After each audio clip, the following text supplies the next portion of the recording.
Trauma Chat Podcast, Episode 4. Hi, welcome to Trauma Chat. I'm Laura Reagan, a clinical social worker, consultant, and coach, and the host of another podcast called Therapy Chat. I created Trauma Chat for you. It's for you, me, and all of us. It's for anyone who wants to learn about what trauma is and how it affects us and how to heal. Trauma Chat is brought to you by the Trauma Therapist Network, a website and community to connect people with resources to heal from traumatic experiences. Learn more and sign up for our email list at www.traumatherapistnetwork.com. You'll receive a free gift when you sign up.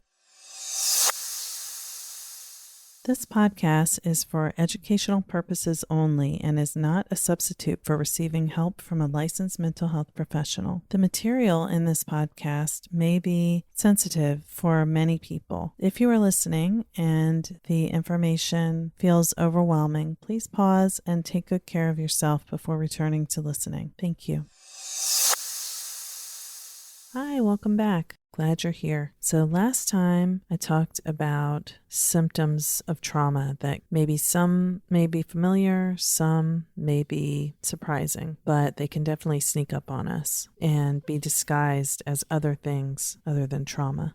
In fact, many people are diagnosed with ADHD or bipolar disorder when it might be more accurate to diagnose them with PTSD. From a trauma perspective, which is the way I practice, and therapists who specialize in trauma, this is the way they practice, you would do the assessment of the symptoms, considering whether trauma may explain the symptoms. And if you do that, what I've found is it usually does. So what I wanted to talk about today is trauma responses. So when we go through a traumatic event, when we are experiencing a traumatic event, if we are unable to cope with what's happening, then our brain just kicks into literally survival mode and our trauma defenses kick into gear. Trauma defenses, and I'm also calling them responses to trauma or trauma reactions,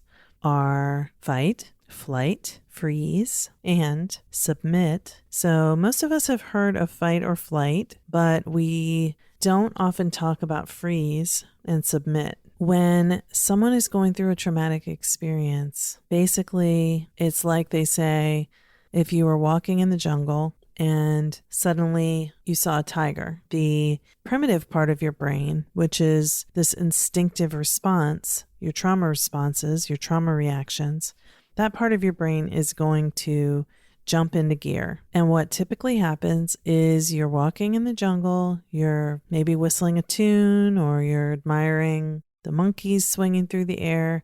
Suddenly your eyes see a tiger. And next thing you know, you're catching your breath and you're going, oh, wow.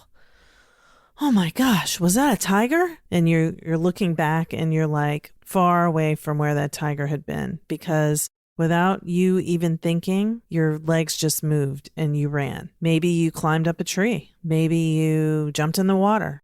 But it happens before your conscious brain can even register what's happening. It's not like your brain says, oh, there's a tiger, I should run away. You just run. And then, like I said, you might realize afterwards, wow, I think I just saw a tiger. So that's an example of how the instinctive trauma response happens without our cognitive brain being involved. So what fight looks like and how it shows up in our behavior. It could be someone behaving with anger or rage, defiance. Fight could look like hitting. It could look like screaming no. It could look like arguing continually, being oppositional. So those are some of the behaviors that match up with that fight instinct being activated when a threat is detected by your nervous system. One thing I want to say about fight is it's not always visible from the outside.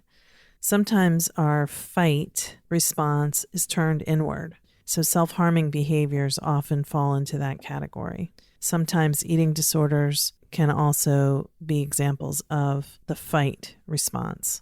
Now, flight is what I gave an example of before with the tiger. It could be running away. It could be going away in your mind. It could be avoiding. Now, freeze is a little more confusing. Freeze might look like the person is just staring at you. It might look like, what it feels like is it feels like you are wanting to get away. You're maybe filled with energy and anxiety internally, but you have no ability to move yourself. So when we're stuck in a freeze state, oftentimes that is how depression looks. Freeze explains why sometimes in dangerous situations, people just are very still, and other people might say, well, why didn't you do something? Why didn't you pick up something and hit them? Or why didn't you fight in some way?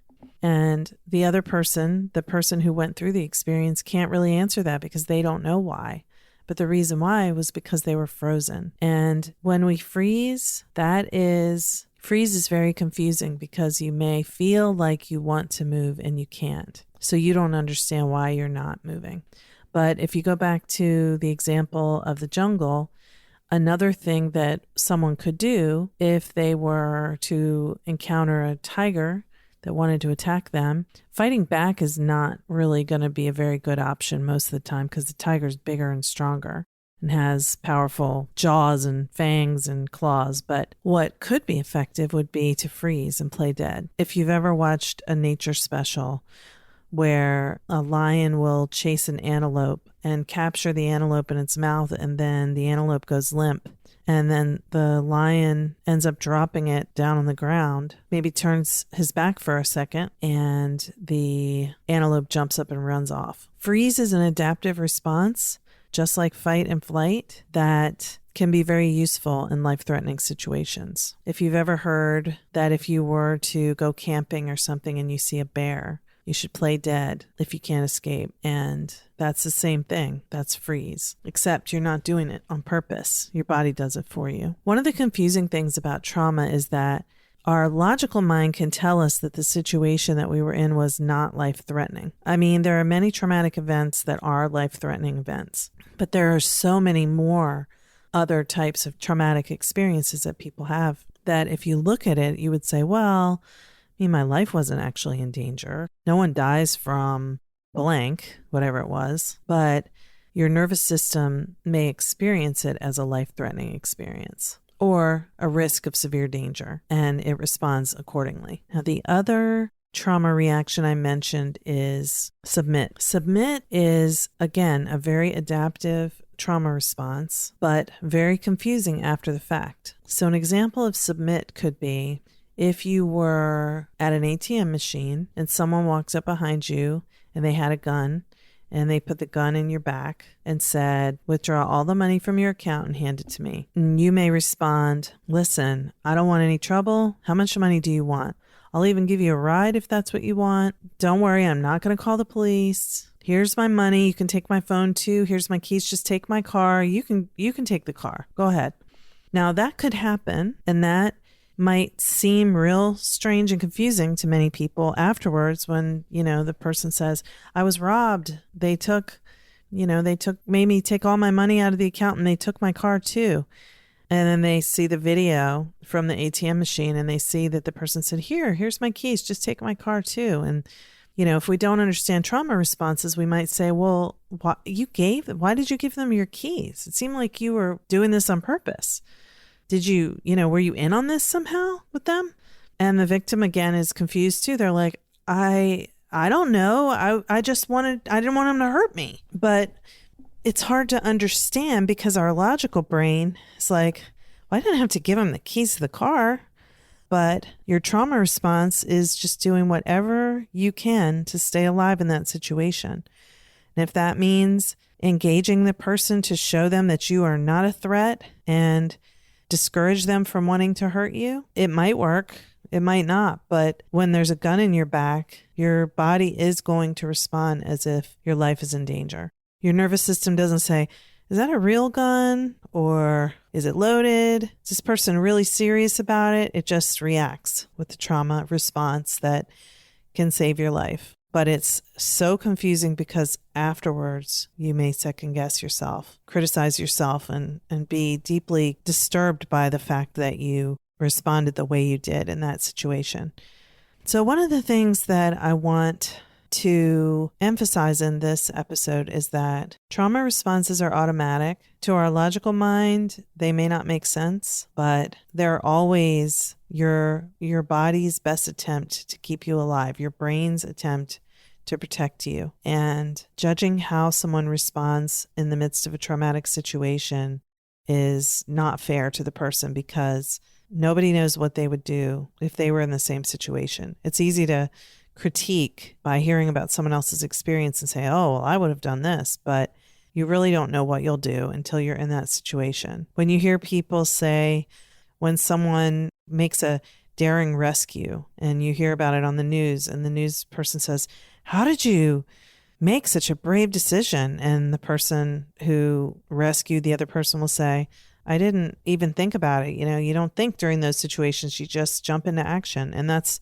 how your nervous system activates your threat response system during traumatic experiences. I hope this was helpful in just giving a basic introduction to the 4 trauma threat responses: fight, flight, freeze, and submit. If you like this episode, please go to iTunes and leave a rating and review so that Apple will show the podcast to more people who would like to find it. Until next time, be well.